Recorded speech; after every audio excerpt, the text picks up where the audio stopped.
Hey guys, and welcome back to WebMD&DM, where I talk about the tall tales that take place around my table while playing both games, the Dungeons and the Dragons. Once again, it is time to revisit our heroes over in the Eastern Evils campaign. This is the 8th campaign diary of their adventures in the village of Orlane.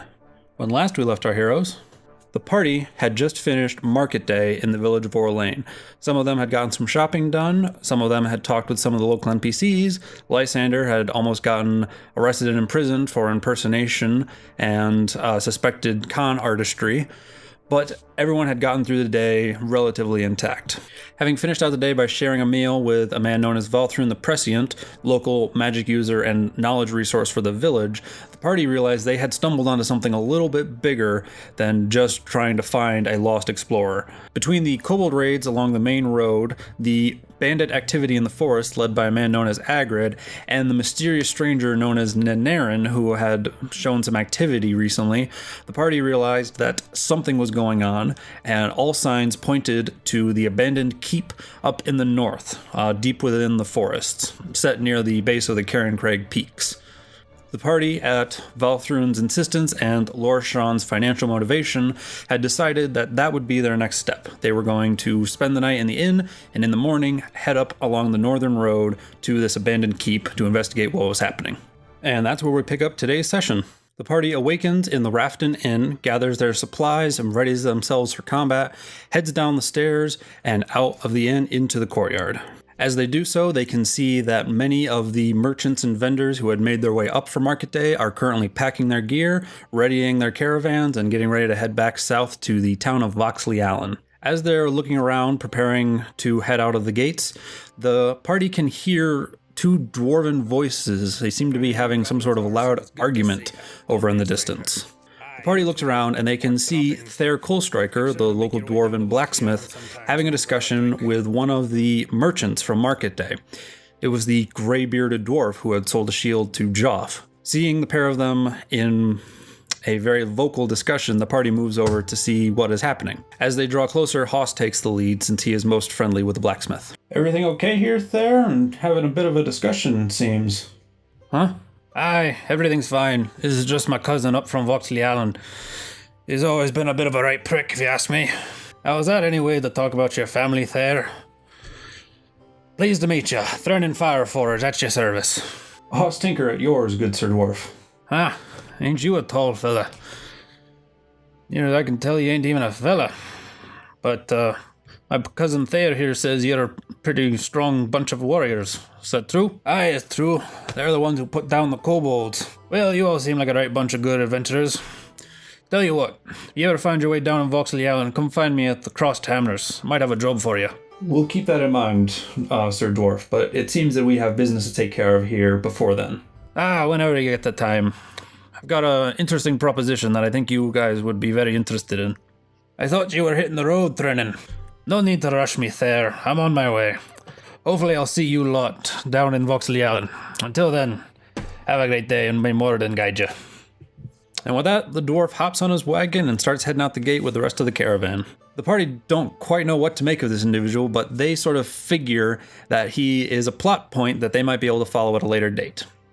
Which is true. He is a interesting character who I have placed into the world because I want to introduce certain quests to the character, as well as once they finish this quest, I want them to have options in the future. But the heroes, having readied their supplies and having a goal in mind, set out of the main gate and find the abandoned northern road towards the destroyed and lost keep. The party travels for roughly 5 hours, stopping for a short rest around lunchtime, at which point they needed to roll for random encounters. However, the 5-hour hike passes uneventfully, and they find themselves approaching the clearing containing the ruined keep. As they are approaching this clearing, the party begin to realize that there's no sounds coming from the forest. As they began their hike, they heard the chirping of birds, they heard the rustling of leaves on the wind, they heard the snapping of branches as deer jumped around them, squirrels leaping from branch to branch. But now, silence. As they emerge from the clearing, they can see that there is this low-hanging mist along the ground, and in front of them stands essentially a pile of rocks. Looking, they can realize that this is where the keep should be, and these rocks are not simple, uncut, thrown rocks from an avalanche. These are polished and smoothed and carved. This is what remains of what once was a fantastic keep.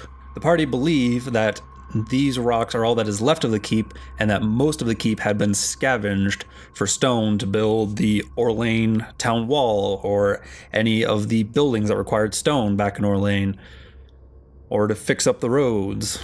This keep had been basically scavenged by the populace. So the party decide to begin their investigations. They look around the pile of rocks, and they can very clearly see that there are tracks showing activity into and out of this ruined area. As they follow these tracks, they begin to realize that these tracks lead deeper into the ruins to a large flight of stairs leading down into what is presumably a dungeon. So the party now knows that there has been activity in these ruins and that they probably came into and out of this dungeon. So they are prepared for a fight. Hoss grabs his crossbow, Joff pulls his short sword, the Lysander readies Eldritch Blast. Bruce digs deep inside himself to find the ancient magics that give him his power and ready himself to wild shape into a direwolf. Seeing that there is light at the end of the stairs, the party keeps their lights off and begins to stealth their way down the stairs into this dungeon. The party head down these stairs and they can see this fairly large cavern. Here, I'll put a map up right here, that's easier. A fairly large cavern with 4 pillars and 3 passageways leading off of it. As they look at each of these stone pillars, they can see that there is a torch with light, so that way the non-elven members of the party can all see clearly in this chamber. And they notice that in the far passageway, directly across from them, are 2 goblins. And as they notice the goblins all turn and notice the heroes. One goblin grabs for a short bow, the other goblin grabs for a horn, and blasts out this cacophonous noise that echoes and reverberates throughout the chamber. And now it is time to roll initiative. Bruce releases his held ancient magics, and his body morphs into this large, ravenous direwolf that immediately bounds down the rest of the stairs and across the chamber towards these goblins. However, as he does so, he goes through the stone pillars, and 20 feet in, his paws hit what appears to be a fake tarp, which gives way under him, and he falls down into this deep pit, slamming into the stonework on top of a bunch of skeletal remains. Hoss rushes forward, takes cover behind one of the pillars, firing his crossbow at one of the goblins. However, the crossbow bolt glances off the stonework above one of the goblins' heads. Joff immediately dashes down the leftmost corridor, thinking that he could probably flank the goblins and catch them by surprise. However, as he rounds the corner, he realizes that those 2 goblins aren't the only goblins. And as he rounds the corner, he sees a goblin staring straight back at him. That's Joff's turn. The 2 goblins on watch both load their short bows and take fire at Hoss. However, Hoss is extremely difficult to hit, and the arrows simply glance off of his scale mail armor. Next up, Bruce learns the hard way that that pit is not empty, and those bones were not cleaned by natural causes. He feels these rats biting into his flesh, and he howls in pain at the swarm of rats consumes part of his hide. Lysander takes a note out of Hoss's book and rushes behind the cover of one of the pillars, firing an Eldritch Blast at one of the goblins.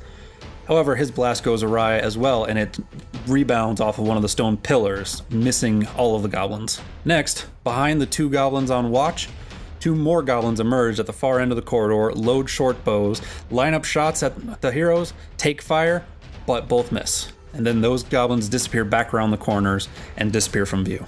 The goblin who Joff had discovered starts, pulls a scimitar, and tries to hit Joff. However, the blow glances off of Joff's shield. Back up to the top of the round, Bruce bounds out of the pit and scrambles out of reach of these rats. He kind of gives a shake to make sure that all the rats get off of his fur, and then he rushes towards one of the goblin guards from the very beginning. His snapping jaws are easily able to carve through this goblin's flesh, and it dies almost instantly from the bite. Next up, Hoss steps out from behind the pillar he was hiding behind, takes a shot at one of the goblins, and then disappears back around the corner. His bolt flies true and strikes into the goblin's shoulder, however that goblin is still standing. Back over to Joff in his one-on-one duel with the goblin. Joff stabs forward with his short sword and cuts into the side of this goblin he's been fighting. Goblin doesn't go down, but he is looking pretty wounded. The remaining goblin guard, shoulder wounded from Haas's arrow and having watched his buddy just get eaten by this wolf, begins falling back, loads an arrow, and shoots Bruce into the side. Next up, the swarm of rats down in the bottom of that pit also successfully climb out of the pit and begin to gnaw and bite into Haas. They're successfully able to do some damage. Lysander, seeing these rats gnawing into Haas, turns and uses his Eldritch Blast to try and clean some of them off. He has to be careful not to hit Haas, but he successfully is able to hit the rats and not Haas. Those goblins who hid last round reappear, line up shots against Lysander, who forgot to hide back behind the pillar, and are able to put 2 arrows into him. Lysander is actually looking kind of rough at this point. And at the bottom of the round, the goblin who Joff is currently dueling with is able to get his scimitar around Joff's defense and cut his side with the scimitar. Joff's not bloodied, but he is wounded. Back up to the top of the round, Bruce bounds forward towards the retreating goblin, is able to catch up to him due to his very fast move speed as a direwolf, and is able to finish off this goblin. Next up, Haas, not liking that he's covered in a bunch of swarming rats, puts his crossbow in one hand, draws his short sword, and starts trying to stab at this rat swarm all over him. He's able to cut a few of them, however the swarm is very difficult to kill with weapons like that. Back over to Joff in his duel with this ambushing goblin. He brings his short sword around and does a quick feint and stabs the goblin through the eye, finishing him off. The rats, realizing now that Haas is a giant walking metal and wooden robot, realize that there is no nourishment to be gained from him and scamper off and over towards Lysander, quickly swarming all over his unarmored body. Lysander decides to take a note out of Haas's book, pulls a dagger out of his sheath, and starts stabbing at this rat swarm. However, once again, it is very difficult to finish off a rat swarm by using bladed weapons. The 2 remaining goblins, having hidden most of the battle, reappear from around the corner and put 2 arrows into Bruce's side. Bruce is starting to look a little rough, but you have to remember that as a druid, these hit points pretty much don't matter. And then those 2 goblins once again disappear out of view. Back up to the next round, Bruce, realizing that Lysander seems to be in trouble by these rats, rushes over towards them and begins using his snapping jaws to take care of them. And with that, the rat swarm is defeated.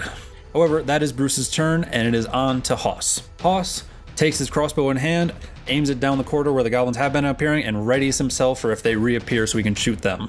Next up, Joff, having finished off his duel with the goblin, moves through what appears to be a storage area full of tankards of ale and rotting goblin food over towards the doors that he believed the goblins are behind. And he readies himself to sort of barricade it and prevent the goblins from coming back out that way. Lysander, now free of the rat swarm, tucks his dagger back away and readies himself for another Eldritch Blast, also taking a readied action down the corridor towards the goblins. And the goblins reappear, line up shots, put 2 arrows into Lysander, and drop him. Lysander is unfortunately not able to get his Eldritch Blast off because of it, but Haas is able to take a shot with the crossbow. But unfortunately, the goblins are feeling very dexterous that moment, and the crossbow bolt skips between the legs of one of the goblins. And yet again, the goblins disappear around the corner and hide away from view. Bruce, though unable to speak in wild shape form, makes his opinions on the subject quite clear when he bounds down the corridor at top speed, snarling, his jaws snapping, and discovers the 2 goblins hiding around the corner and promptly kills one of them with a very quick and deadly bite. Haas, worried about Lysander being dropped, moves over and is able to quickly stabilize him successfully. Back over to Joff, he successfully takes barrels and planks of wood and barricades the door so that way the goblins can't escape back towards where he is.